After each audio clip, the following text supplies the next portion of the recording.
అమరచింత మండల కేంద్రంలో పెద్ద చెరువు సుందరీకరణ పనులకు 3,14,00,000 2.0 పథకం ద్వారా మంజూరైన సందర్భంగా శంకుస్థాపన చేయడానికి వస్తోన్న ఎంపీ డీకే అరుణను అడ్డుకున్న కాంగ్రెస్ నాయకులు నెల కిందటనే మంత్రి వాకటి శ్రీహరి పెద్ద చెరువు సుందరీకరణ పనులకు శంకుస్థాపన చేశారు. రెండోసారి శంకుస్థాపన చేయడం ఏంటని కాంగ్రెస్ పార్టీ నాయకులు నిరసన తెలియజేశారు.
తొక్కి రాష్ట్ర ప్రభుత్వం మాదే అంతా మేమే చేస్తున్నాం మేమే అనేటటువంటి ఒక అహంకార ధోరణితో ఈరోజు ఇక్కడ ఉన్నటువంటి మంత్రి గారు యొక్క వ్యవహారం ఉండడం ఏమాత్రం కూడా సమంజసం కాదు. నేను కూడా గతంలో ఎమ్మెల్యేగా చేసిన 3 సార్లు, మంత్రిగా చేసిన, ఇప్పుడు పార్లమెంటు సభ్యురాలిగా ఉన్నా. నేనేం కొత్తగా రాజకీయాలకు రాలేదు, కొత్తగా ఎమ్మెల్యే కాలేదు, కొత్తగా ఈరోజు నేను రాజకీయాలు చూస్తలేను.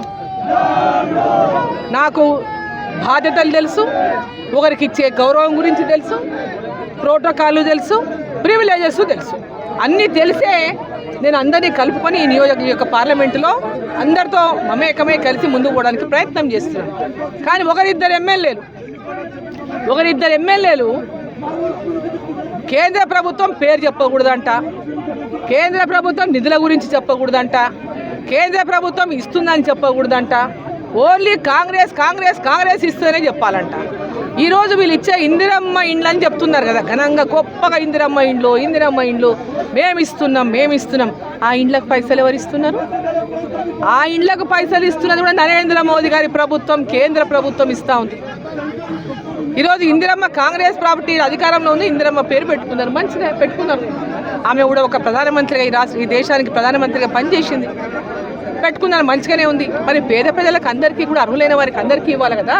కేవలం కాంగ్రెస్ పార్టీ కార్యకర్తలకే ఇండ్లు ఇస్తారా మీరు? కాంగ్రెస్ పార్టీ కార్యకర్తలకే ఇండ్లు ఇచ్చుకుంటా పేదవాళ్ళని అందరినీ పక్కన పెట్టుకుంటా వీళ్ళు ఆ పార్టీ వీళ్ళు ఈ పార్టీ అని పేదవాళ్లకు ప్రతి ఒక్క పేదవాళ్ళకి గూడు ఉండాలి, నీడ ఉండాలని ప్రధానమంత్రి నరేంద్ర మోదీ గారు ఈ దేశంలో కోట్లాది మంది ప్రజలకు ఇండ్లు కట్టిస్తుంటే ఇక్కడ నిధులు తీసుకుంటారంట, కానీ నరేంద్ర మోదీ గారు పేరు చెప్పారట, పేరు చెప్పకూడదంట.